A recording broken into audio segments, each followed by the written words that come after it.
The CBS Radio Mystery Theater presents...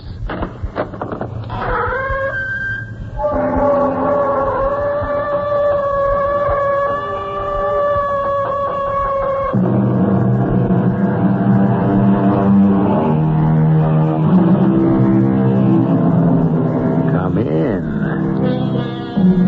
Welcome. I'm E.G. Marshall. Man, it is said, is a pliable animal who gets accustomed to everything.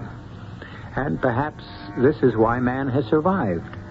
Pliability, flexibility, adaptability, these are man's great strengths because they have enabled him to adjust to the demands of nature. They are also man's greatest weaknesses because they enable him to adjust to the temptations of the devil. I'll take this call in my study. Meanwhile, my dear, can you keep Mr. Caraway amused? Certainly, darling. I won't be long. Mr. Caraway, I'll tell you what would amuse me more than anything in the world. Yes, Mrs. Masters. Since I have fallen in love with you... Oh, Mrs. Masters, we only met an hour ago. As I say, I have fallen in love with you. You're a married woman. And it would be amusing if you helped me murder my husband.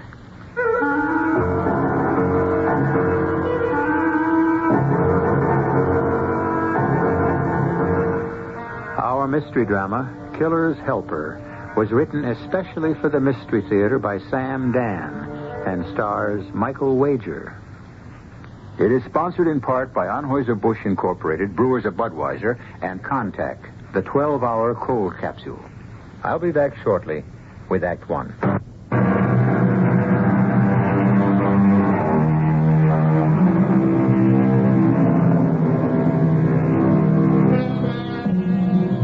When you add it up, it's easier to be a lover than a husband, for the simple reason that it's more difficult to be likable every day than it is to be charming only occasionally.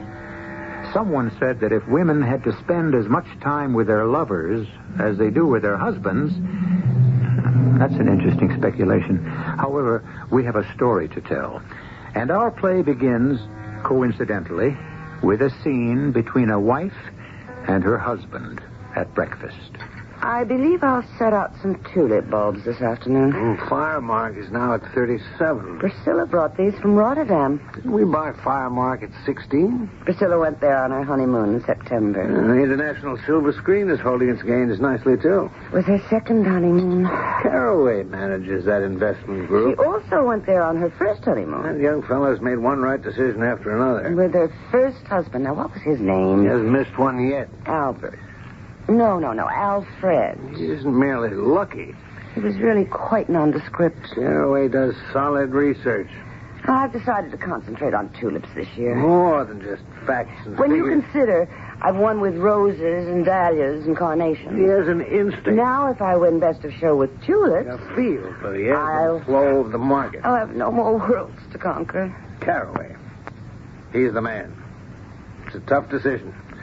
The future of the company's riding on it. Unlike roses, tulips don't reward you. I have to face it. The company's too big, too complex for one man. Yeah. Oh, shall you answer that, Margaret, my dear? My darling, it's exactly 10 minutes after 8. You know perfectly well who it is. Life is filled with surprises. Not everyone's life, John. Yes? Thank you. That was Raphael. He's waiting with the car. Good and faithful Raphael. Well, he should be. You pay him enough. He could earn as much elsewhere, and some places more. Then why doesn't he leave? Loyalty.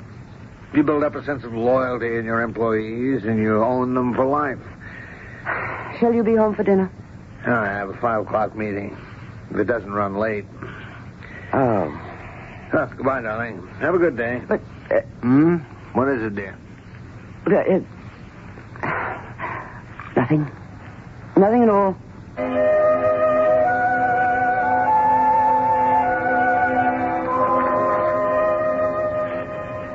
Coffee? Marty? Darling, Huh? coffee. Oh, yeah, I suppose. Now, what are you thinking about? Oh, nothing, Doreen. But you have such a thoughtful look on your face. That's how I fool people. Marty, it's going to happen to you today. What is? The thing. The thing?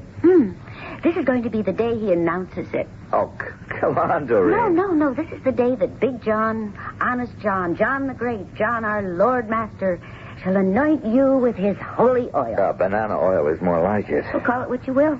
You become heir apparent to the empire. Oh, you are in a classical mood this morning. Oh, you forget. I am privileged to all the conversations. Oh, now, Doreen, it's the most far-fetched thing I ever heard. Miss Doreen Spellman, prim and proper. Prim you're not, and proper you never were. Private secretary to the Wolf of Wall Street. The ferocious John Jacob, call me J.J. Masters, himself. What's bothering you this morning, Doreen, darling? The moment of truth. I wish I knew the reason for this absolutely weird mood you're in. Did you make a play for me because of my looks, which are about, average? My charm, which has never really registered shockwaves. Is this Doreen? Or is it all because I am the handmaiden to the high priest himself and can keep you informed concerning all the rituals? Wow. This morning, you will be crowned. You will be named heir apparent. That's the craziest thing I ever heard. Why would J.J. raise me to the rank of top management? He's convinced you're a genius. On the basis of what? What do I know about finance? Well, you know when to buy stocks that are going up, when to sell stocks that are going down. What else do you have to know? What else is this business all about anyway? What makes you think J.J. would choose me? Well, you're the fair-haired boy. You have a phenomenal record. But it's all guesswork. Of course. And the trick is to guess right. Ah, Marty. What'll happen to you and me? What do you mean? What'll happen? Well, as long as you're just one of the junior execs and I'm somebody's secretary, it's okay for us to have our little affair, as long as we're discreet about it. But from now on, socially, you'll be in the penthouse, whereas I'll still be in the basement. So, what's going to happen to us? Look, whatever happens to me, promotion or not, you and I'll go the same as ever. The same? Absolutely. Well, that means we won't be getting married. If it means that much to you, we could get married if you like. If I like. Doreen, I must say you are certainly having a very peculiar morning. I better hurry, I'll be late. Why can't we take the same bus downtown? You know we shouldn't be seen together. Don't forget to switch off the coffee. Goodbye, Marty. Wait, I don't like the way that sounded, that goodbye. I don't think we're going to see each other anymore. Oh, Doreen. I took this job as a joke only to prove to myself I could make a go of something stuffy and respectable, and now it's got you all on edge. Look, I am going in there this morning and tell old J.J. I quit. Sure.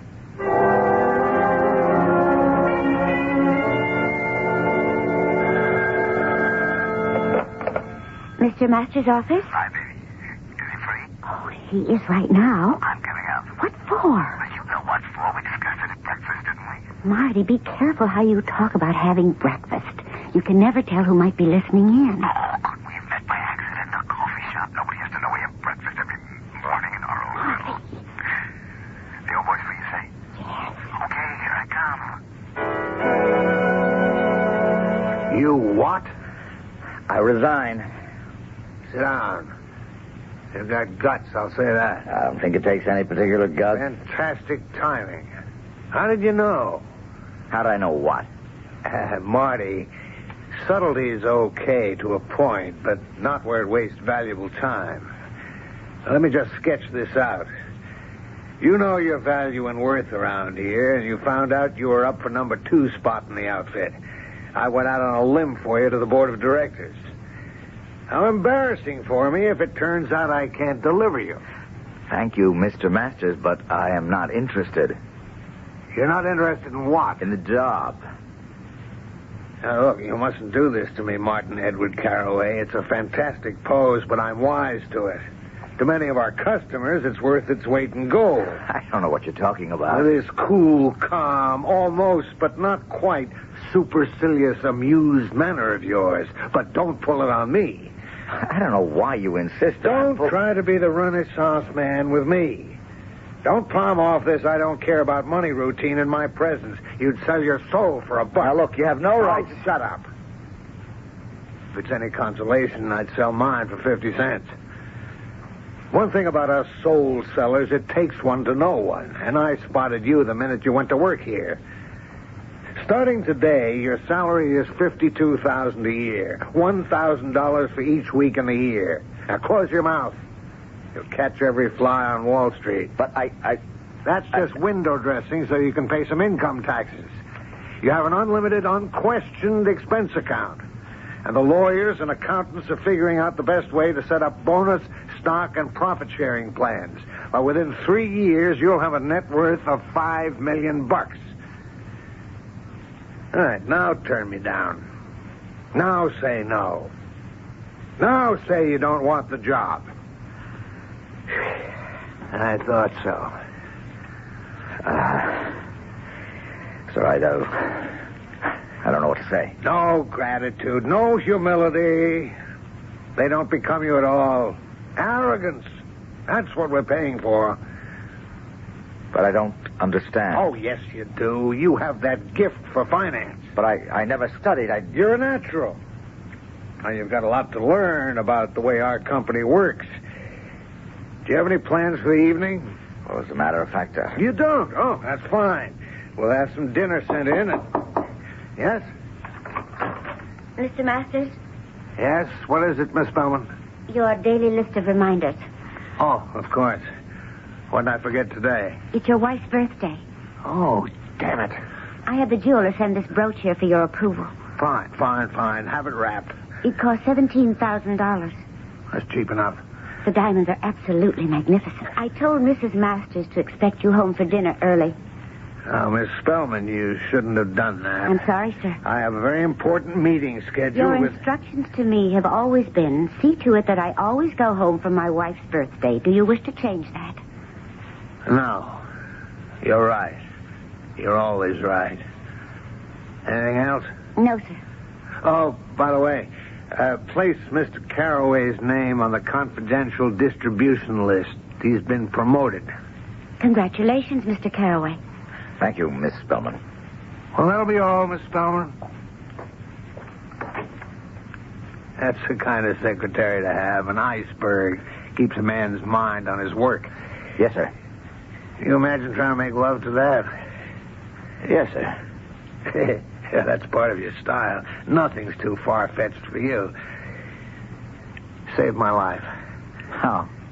Come home to dinner with me tonight. Mr. Masters, it's your wife's birthday. Wouldn't you want to be with her alone? Oh, no. No, never. She's even colder than the glacial Miss Spellman. We have a fantastic cook, and we can sit around comfortably, and I can score points for being a dutiful husband. I'll be a good fellow, Marty. Help me out.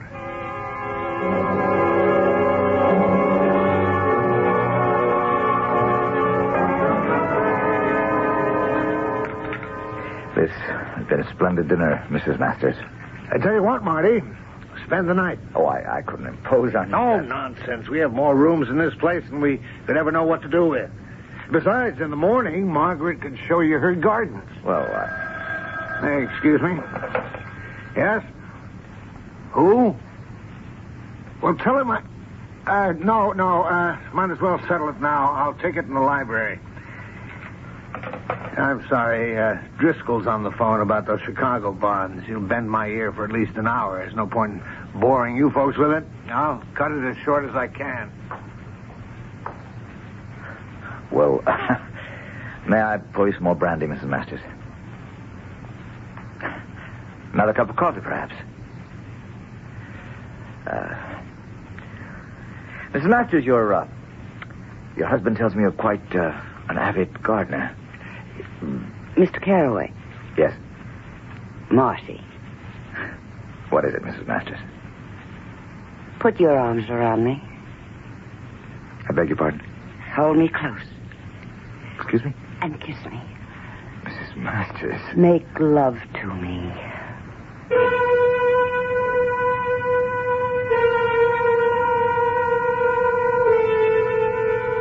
Dinner is over at the master's home. And what is this? The dessert? What can it be? Could it be a trap? Could that phone call have been a device to get Mr. Masters out of the room so that what? Or is our Marty Caraway one of those dynamic lovers who knows how to arouse the passions of prim and proper women? Act 2 is almost upon us.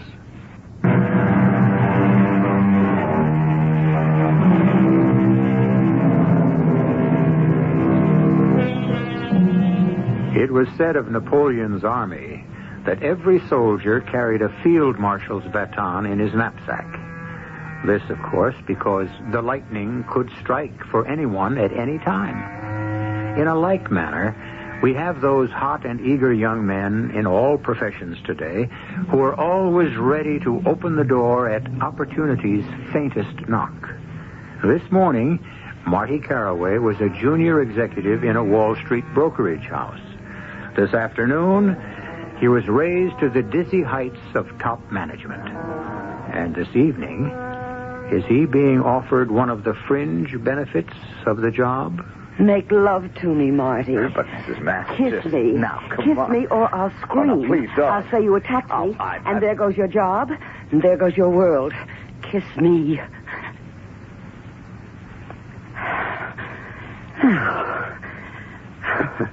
Is that so bad? Am I so hard to take?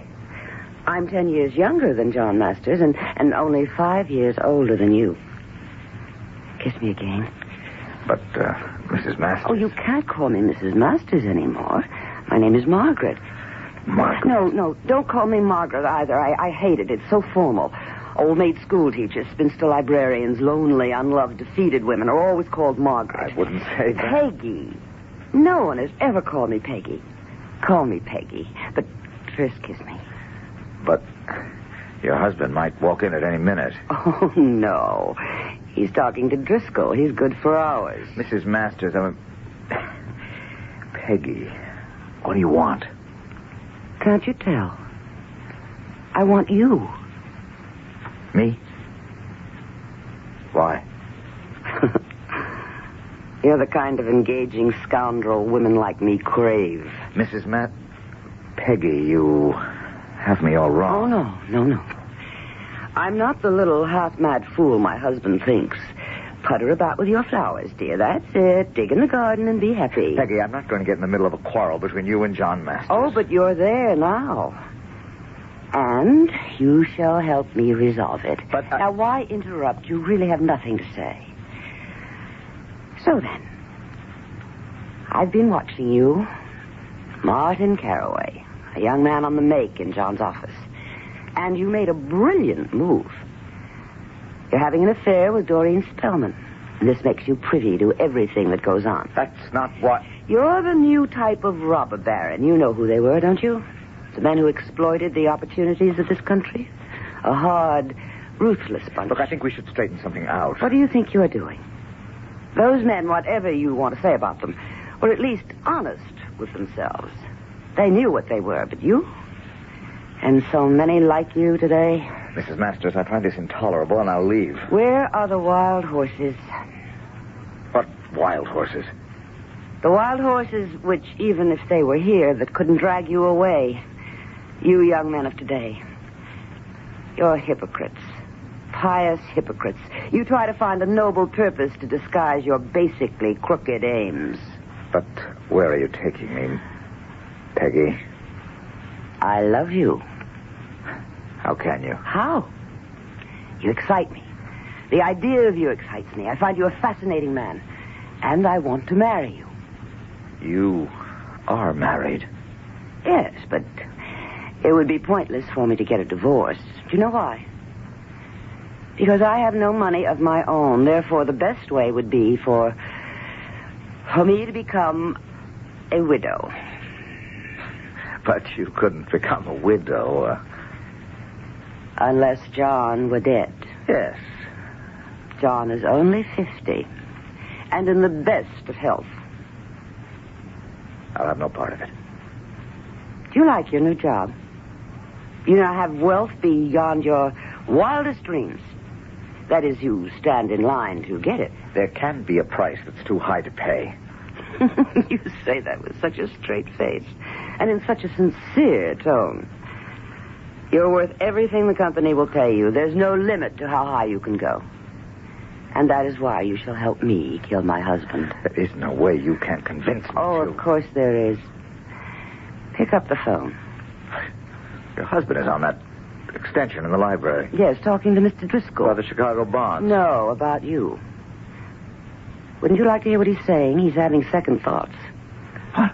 Well, it's natural. It's normal. We raise a man to power, and immediately we begin to fear him. You've seen it. John is starting to regret. That doesn't make sense. Of course not. It's human nature. Pick up the phone. Easily, quietly. And listen. Maybe I was hasty, Driscoll. He's a fireball. He could ease me out. And that's what Powell said. I wanted your opinion. He's a good man, but there are other good men. We'll just have to ease him out. Hang up. Well? I can't believe it. Oh, you can believe it. Actually, the minute you went to work for the company, you were after his job. No, that's not true. Of course it is. And it's in our best tradition. Now, let's see. Let's see what happens.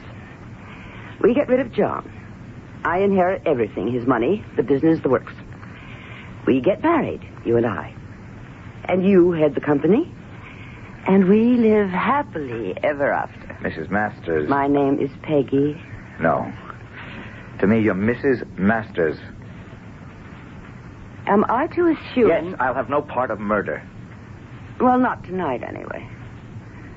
Well, we'll give it a while. Let it soak and stew. You know that the great new job is now a thing of the past. You're on your way out. I don't believe you. Well, what have I to do with it? You heard him say so.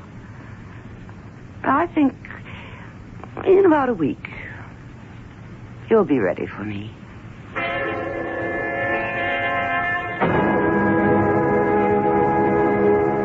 And therefore, the company will hold the securities in escrow. For further instructions, call me personally. That's right, Miss Bellman. Sign my name to it. Copies to Driscoll, Powell, Harding, Schechter, and Murphy. And Caraway. Caraway? Why Caraway? Well, just the other day, you told me to place his name on the list for confidential distribution. Did I? Oh, well, I don't know what I could have been thinking of. If you do have his name on the list, remove it.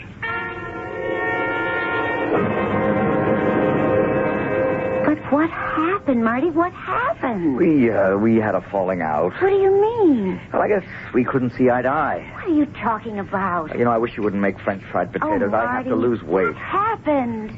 I don't approve of his business methods. We faced each other on an issue. I guess I took a stand that'll cost me the job. But I thought you wanted that job more than anything. No, you thought I wanted it. You had me pegged as a hustler. I never use that word. Opportunist, more respectable. But I'm not. I have ideals. Oh, Marty. Marty. Oh, I think I love you. Now, I think I can be free to paint, to write, to be my own man. No. To be my own man. Oh, I'm so proud of you. So proud. Well, who can that be? I'll get it. Good evening. Are you Mr. Martin Caraway? Yes. Well, perhaps I should have called for an appointment. But that's not my style. Ring the bell, raise hell. That's me. And, who are you? Joan Evergreen. A financial writer. Well, I consider myself a journalist. Well, may I come in? Thank you. Lovely place you have here. And this is Mrs. Caraway. Miss Spellman. Miss Doreen Spellman. Miss Evergreen. Oh, I see. Well, how do you do?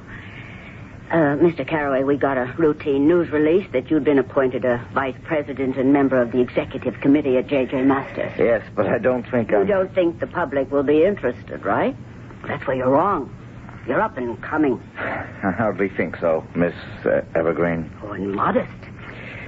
I've spoken to some clients of J.J. Masters, people who seem to know the score. They think you're a genius. I wouldn't agree.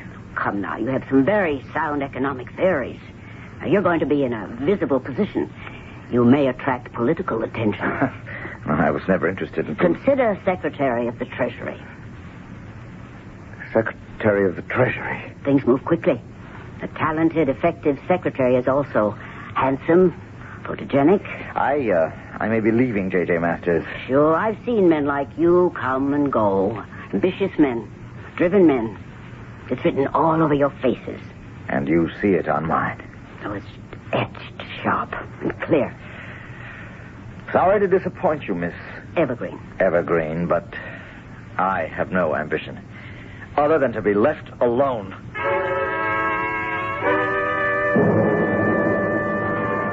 Mind if I join you? What are you doing here, Mrs. Masters? Peggy. I might ask you, what are you doing eating lunch in a dump like this? It's quiet. I can think. About what? How you're being eased out? I told you it would happen. It may not. I met a very powerful lady. Oh, who? Financial columnist Joan Evergreen. She'll write about me. Only if you're still a VP at Masters.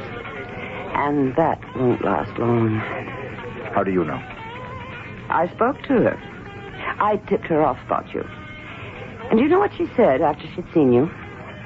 You're a man to watch. As long as you're visible. You know Joan Evergreen? Oh, I know a great many people. I sent her to see you. Why? To remind you of the future you could have. With me. I want no part of murder. Oh, now don't say no part. Say a small part. Oh, how can there be a small part? I shall ask John to bring you home tonight for dinner. He'll do it to please me. In this package that I want you to take is a .32 caliber revolver. Oh, no. Well, now, why do you talk so quickly? It's so simple. I've arranged for all the servants to be off. We're having a potluck supper. Sometime during the evening, a burglar is going to enter the house and kill my husband. No. You just said that.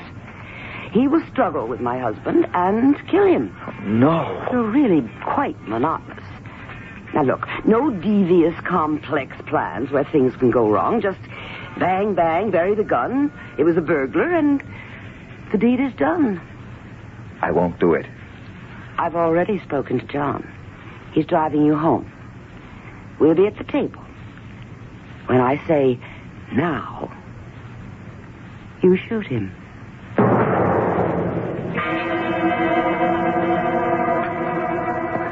Hey, Margaret, I'd forgotten what a good cook you were. Oh, we didn't always have servants. Oh, yeah. Those were the good old days. Huh? I don't think so. It's no fun to be poor and do without. Don't you agree, Mr. Caraway? Oh, he's a young fellow. If he plays his cards right, he can be president of the United States one day. Sure. That's why this is such a great country. It can happen to anyone. Not anyone. Only to someone special. Someone who has created a reputation for something. In Martin's case, finance. Someone attractive, personable, with the right connections, sufficient backing. Hey, Marty, she's practically got you elected. Now, Marty. Now. Now what? I said now, Marty. Do it now. Do what now? What's he supposed to do now? Now or never, Marty. Now or say goodbye to it all forever. Marty, do you know what you're talking about? Don't lose your nerve. Hey. What is this? What's that gun for? Show him, Marty. Well, you're crazy. You don't want to kill me. Now, Marty. Now. Kill him. Margaret, you're my wife. Don't even think about it. Just point it at him and squeeze. Squeeze that trigger. But you can't. Marty, don't. Oh, Marty. Again, Marty. Shoot him again.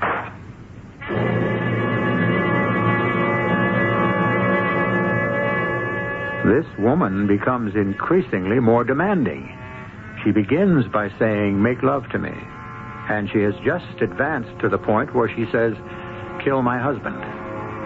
Where can she go from here? Well, we're going to have a brief intermission, and then it's back for Act 3.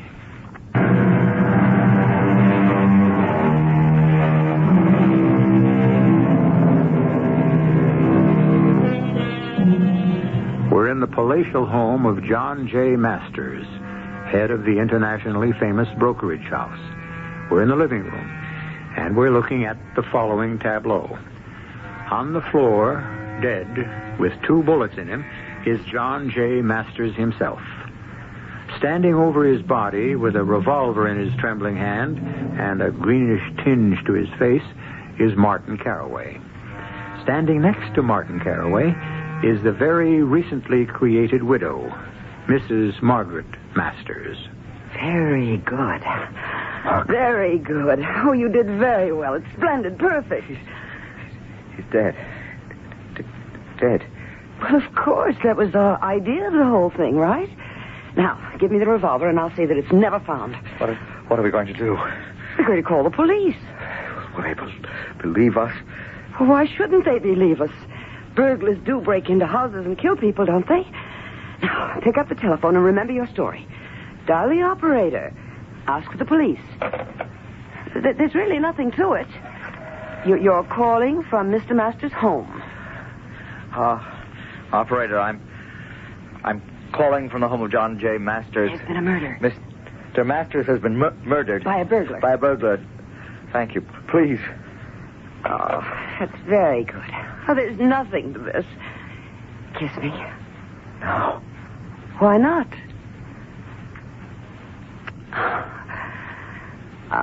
Well, we can't get married for a while. You understand why, but we must see each other. Of course, here would cause a scandal. Rent a quiet little out-of-the-way place. Are you listening? Yes, I killed him. Now, you don't have to go through all that for me. What are we going to do now? We tell the simple story. We were at the table. A burglar broke in. John grappled with him. The burglar killed him and escaped. That's it. Nothing fancy, nothing to get tripped up in. Sweet and simple. Now, about us. You rent a nice little place and live there. Oh, and get rid of Miss Spellman. But she... She what? She's a good secretary. She was John's secretary. You must choose your own. Be generous, though. Give her a year's pay. 2 years. And just don't get rid of her in the office. The other thing, too. What other thing? I don't intend to share you with anyone. Do it, and at once. As soon as we finish with the police.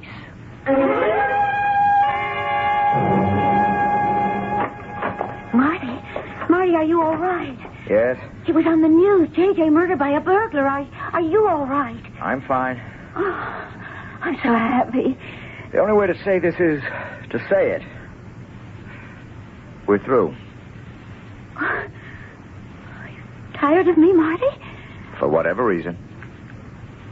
We're finished. At the office, too? You'll get a very generous severance arrangement. Oh, sure I will. Well, I can understand your being tired of me as a person, a woman, but why at the office? Because. Oh, that's the way it is. Can I guess? Do as you like. Another woman? Does it matter? Let me guess again. Mrs. Masters. How can you say that? It could be dangerous for you, Marty, if the wrong people found out. Doreen, we're both adults. We know that whatever begins must always end. No speeches, please. Must I leave tonight, or can I stay here till morning? You don't have to leave at all. I'm going. I'll see the rent is paid for the remainder of the lease. Oh, that's 3 years. You are generous. The burglary. The police believed your story? Why shouldn't they? It's true. Of course. Well, it was fun while it lasted. Yes. It was fun. That's all it ever was? Yes. Good luck, Marty. The best.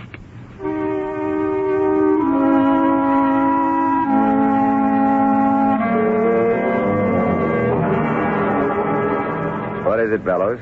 Mr. Caraway, Mrs. Masters wants to have a conference with you on her stock options. Is she on the phone now? Yes, sir.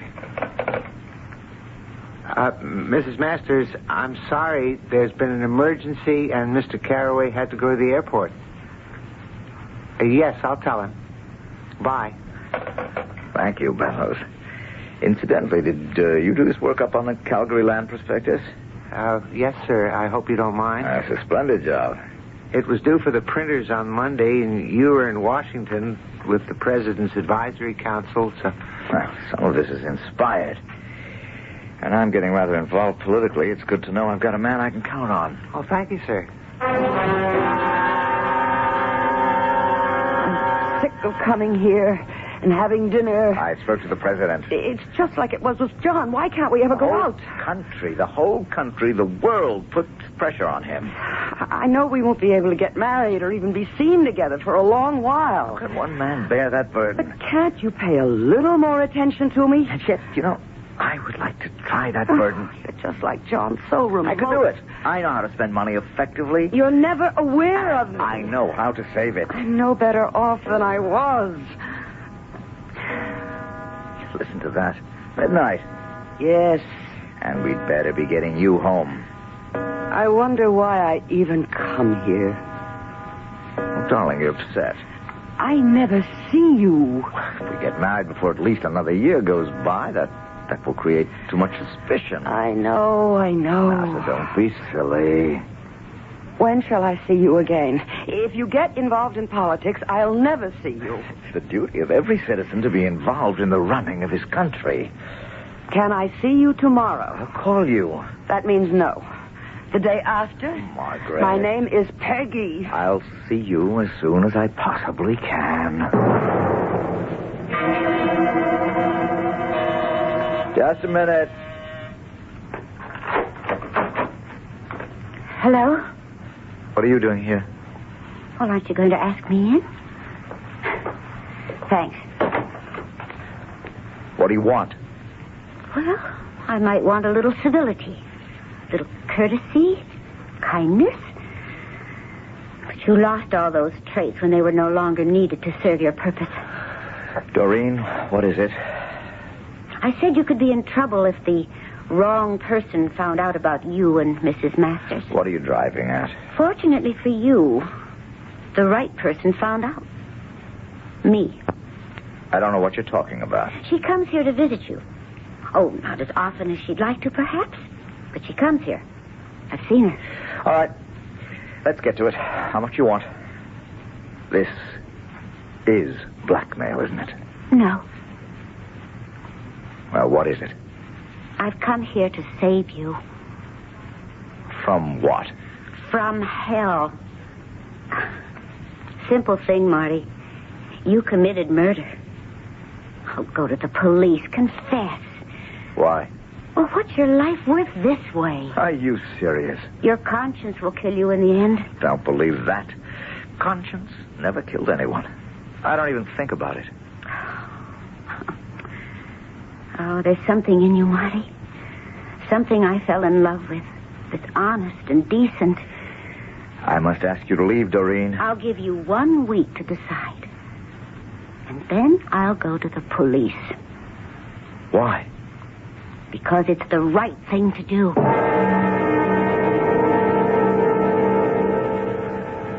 Sit down, Bellows. I know you're very discreet, and so I want to ask you about a very confidential matter. Yes, sir? There's someone who's quite capable of doing me great damage. Yes, sir? And I understand there are people who can eliminate various... Oh, yes, indeed, sir. And would you be able, in a very discreet way, to ascertain who some of these people might be? Consider it done, Mr. Caraway. Bellows, I get to lean on you more and more each day. I shall have more information for you tomorrow, sir. Good. Now, what is there I have to know today? Well, the Calgary reports must be done in detail. Well, that will call for hours of work. You free this evening? Yes, sir. But you're not. Why? Oh, Mrs. Masters phoned and said since it's her birthday, she was expecting you for dinner. Oh, damn it, I forgot. Which is why I took the liberty of purchasing this necklace at the jeweler's. Oh, fellows, you're a prince. Look, save my life. How's it? Come to dinner with me. But isn't this a rather personal... Look, it'll give me an excuse to back away early. Well, if you're sure it's all right, sir.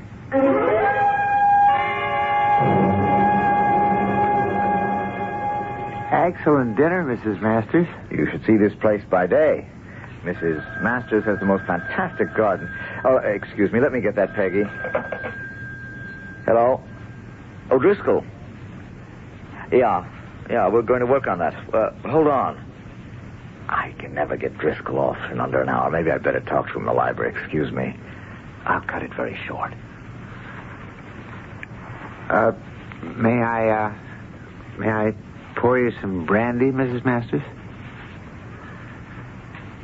Another cup of coffee, perhaps? I understand you're an excellent gardener. I have no luck with plants myself. Well, now, this is an interesting silver piece. I'd like to collect silver someday. Mr. Bellows. Yes? Kiss me.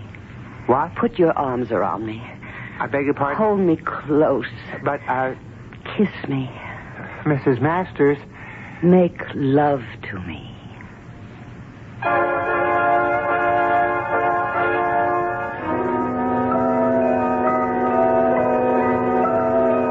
Haven't we been here before? Well, we've been everywhere before. We've seen everything and even done everything. Doesn't the book tell us there's nothing new under the sun?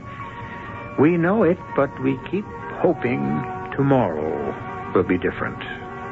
Well, maybe I can come back with something different in just a few moments.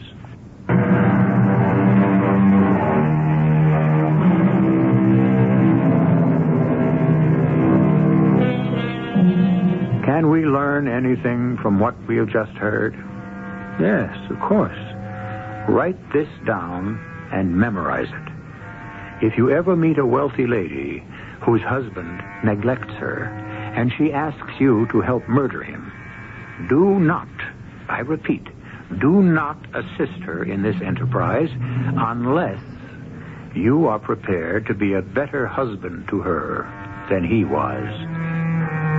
Our cast included Michael Wager, Joan Lovejoy, Robert Dryden, and Evie Juster. The entire production was under the direction of Hyman Brown. Radio Mystery Theater was sponsored in part by Buick Motor Division. This is E.G. Marshall inviting you to return to our Mystery Theater for another adventure in the macabre. Until next time, pleasant dreams.